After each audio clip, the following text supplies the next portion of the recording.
প্রার্থী ঘোষণা হয়ে গিয়েছে, সেই মতো নিজ নিজ এলাকায় প্রচারেও নেমে গিয়েছেন প্রার্থীরা।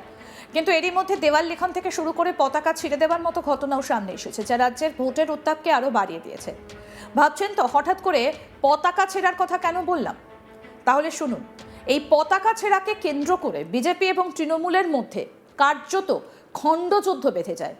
প্রতিবাদে রাস্তায় বসে বিক্ষোভ দেখাতে শুরু করেন বিজেপির কর্মীরা। একই সঙ্গে পুলিশের বিরুদ্ধেও অশালীন ভাষা প্রয়োগ করেন বিজেপি প্রার্থী। দীর্ঘক্ষণ রাস্তা অবরোধ করার পর পুলিশ গিয়ে পরিস্থিতি নিয়ন্ত্রণে আনে। তবে জেলা তৃণমূলের এক শীর্ষ নেতা দাবি করেন, বিজেপির গোষ্ঠী কোন্দলের জেরেই এই ঘটনা। বিজেপির 2-5-10 জন আছে, নতুন পুরাতন, তারাই এটা করেছে। বিজেপি টাকা পয়সার ভাগ বাটোয়ারা নিয়ে এসব ঘটিয়েছে। চাঞ্চল্যকর এই ঘটনাটা ঘটেছে বাংলার রাজনীতিতে অত্যন্ত সংবেদনশীল কেন্দ্র নানুরে। বীরভূম জেলার নানুর এলাকায় সিয়ান গ্রামে বিজেপির পতাকা লাগানোকে কেন্দ্র করে বিজেপি বনাম তৃণমূল সংঘর্ষ। প্রতিবাদে নানুর বিধানসভা কেন্দ্রের বিজেপি প্রার্থী খোকন দাস রাস্তায় বসে বিক্ষোভ প্রদর্শন করেন। সঙ্গে সঙ্গে পুলিশকে উলঙ্গ বলে কটাক্ষ করেন বিজেপির কর্মীরা। দীর্ঘক্ষণ নানুর বোলপুর রোডে পথ অবরোধ করে রাখেন বিজেপির কর্মীরা। ঘটনাস্থলে পুলিশ গিয়ে পরিস্থিতি নিয়ন্ত্রণে আনে।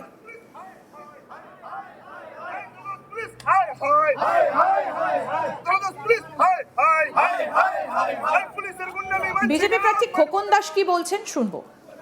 আজকে বিজেপি প্রার্থী রাস্তায় বসলো, কি ঘটলো? দেখুন, আমরা রাস্তায় বসতে বাধ্য হয়েছি। আমাদের নির্বাচনী প্রচারে আমাদের কার্যকর্তারা দলীয় পতাকা লাগানোর কাজ চলছিল। সেখানে পুলিশ প্রশাসন দাঁড়িয়ে তৃণমূলের গুন্ডাবাহিনী থেকে দিয়ে আমাদের দলীয় পতাকা ছিঁড়ে ফেলা হয় এবং আমাদের কার্যকর্তাদের উপর হামলা করা হয়। তারা অস্ত্রশস্ত্র দিয়ে আমাদের কার্যকর্তাদের উপর মাথা ফাড়িয়েছে, তারা হাত ভেঙেছে। আর পুলিশ প্রশাসন দাঁড়িয়ে থেকে ছোট জগন্নাথের মতো দাঁড়িয়ে পুলিশ প্রশাসন এই গুন্ডামি করতে তাদেরকে উৎসাহিত করছে। আমরা বলতে চাই, পশ্চিমবঙ্গে গণতন্ত্র আছে না, নানুরে গণতন্ত্র আছে না, এখানে প্রশাসনের আইন চলছে, এখনো তৃণমূল এখানে গুন্ডামি করছে। তাই আমরা এখানে বসে বাধ্য হয়েছি এবং নির্বাচন কমিশনারকে আমরা ইমিডিয়েট কমপ্লেন করছি এবং আমরা জানাচ্ছি এদেরকে গ্রেপ্তার না করলে আমরা বৃহত্তর আন্দোলন নামবো থানার সামনে। বৃহত্তর আন্দোলন করতে বাধ্য হয়েছি। তাহলে আপনি বলছেন যে এখানে পুলিশের কোনো ভূমিকাই নেই? কোনো ভূমিকা নাই। পুলিশ এখানে ভুলভাবে কেন্দ্র বাহিনীকে ডাইরেকশন দেওয়া হচ্ছে, ভুলভাবে নিয়ে যাচ্ছে এবং পুলিশ প্রশাসন এই ধরনের গুন্ডামি করার জন্য পুলিশ প্রশাসন দাঁড়িয়ে থেকে সহযোগিতা করছে। আমরা বলতে চাই, আর কয়েকটা দিন এই পুলিশ প্রশাসন এবং এই গুন্ডাদের সাহেস্তা আমাদের কিন্তু করে দেবে, আর কয়েকটা দিন। তবে নানুরের তৃণমূল নেতা কাজল শেখ বলছেন, বিজেপির গোষ্ঠী কোন্দলের জেলেই এই ঘটনা। বিজেপির 2-5-10 জন আছে, নতুন পুরাতন, তারাই এটা করছে। বিজেপি টাকা পয়সায় ভাগ বাটোয়ারা নিয়ে এসব ঘটছে। কি বলছেন তৃণমূল প্রার্থী কাজল শেখ, এবার সেটা শুনবো। বিজেপি পতাকা লাগাতে কেন্দ্র করে অশান্তি বাস স্ট্যান্ডের কাছে, ওটা বিজেপির নিজেদের মধ্যে গোষ্ঠী দ্বন্দ্ব, ওরা নিজেরাই এটা করেছে। আমরা যদি খবর নিলাম, বিজেপির 2-5 জন 10 জন আছে, নতুন পুরাতনদের মধ্যে নিজেদের মধ্যে ঝামেলা হয়েছে। কেউ বলছে পতাকা বাঁধো, কেউ বলছে খোলো, এই নিয়ে সমস্যা। আমাদের এখানে এটা নিয়ে কোনো সমস্যা নেই, কারণ নানুরে বিজেপি কোনো অস্তিত্বই নেই। আপনারা দেখেছেন গত লোকসভা নির্বাচনে বীরভূম জেলার যে 11টা বিধানসভা আছে, নানুর বিধানসভা 50,500 মতো লিড দিয়েছি আমরা, বিরোধীদের পিছিয়ে রেখেছি। আর 365 দিন আমরা মানুষের পাশে থাকি, মানুষের হয়ে কাজ করি। স্বভাবতই বিজেপি ভোটের বাজনা বাজিলে আসে, যেই গোহারা হেরে যায় ওদের আর দেখা পাওয়া যায় না। স্বভাবতই ওদের নিজের মধ্যে যেটু ভোট ঝামেলাকে টাকা পয়সা ভাগ বাটোয়ারা নিয়ে ঝামেলা আছে, এইসবই চলছে, ওইভাবেই চলছে। বিজেপির অভিযোগ ভোট এলেই নানুরে ঝামেলা হয়। এবং গত 21-এ নির্বাচনে, 24-এ নির্বাচনে, 23-এ নির্বাচনে কলকাতা থেকে বড় বড় সাংবাদিকরা বড় বড় ক্যামেরা নিয়ে এসেছিল যে লোকসভা নির্বাচনে, 24-এর নির্বাচনে বীরভূম জেলায় বোমা ফুটবে, গুলি চলবে, খুনোখুনি হবে, রক্তপাত হবে, এবং সেটা সারা বাংলায় হাইলাইটস তথা সারা ভারতবর্ষে হাইলাইটস করবে। কিন্তু একটাও খুনাখুনি, গুলি, বোমা কিচ্ছু চলেনি। আর এই যে 26-এর নির্বাচন, মানুষ লাইন দাঁড়িয়ে ভোট দেবে, নিজের ভোট নিজে দেবে।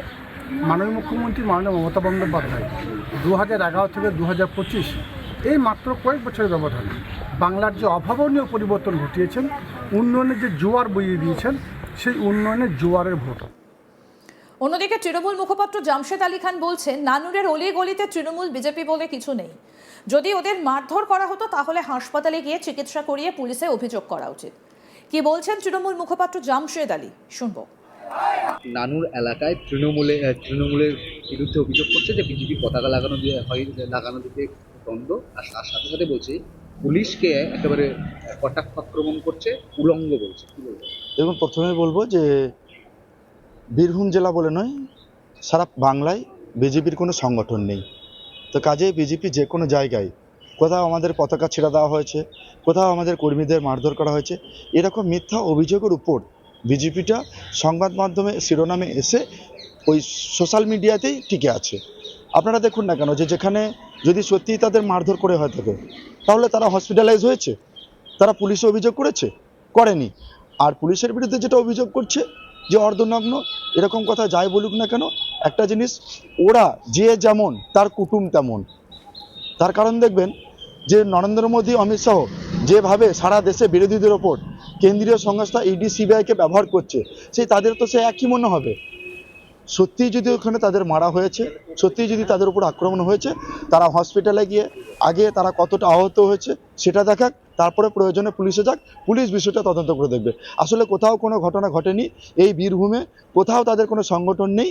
আর বিশেষ করে নানুরের কথা বলছেন, এই নানুরে সদ্য যে লোকসভা নির্বাচন হয়েছে, সেখানে মামাটি মানুষের সরকার, মমতা বন্দ্যোপাধ্যায়ের সরকার, মমতা বন্দ্যোপাধ্যায়ের নেতৃত্বে, অভিষেক বন্দ্যোপাধ্যায়ের নেতৃত্বে সেখানকার অবজারভার ছিলেন আমাদের জেলার সভাধিপতি কাজল শেখ ওরফে ফয়জুল হক। তো সেই কাজলদার নেতৃত্বে প্রায় 1 লক্ষের বেশি কাছাকাছি ভোটে তৃণমূল কংগ্রেস জয়লাভ করেছে।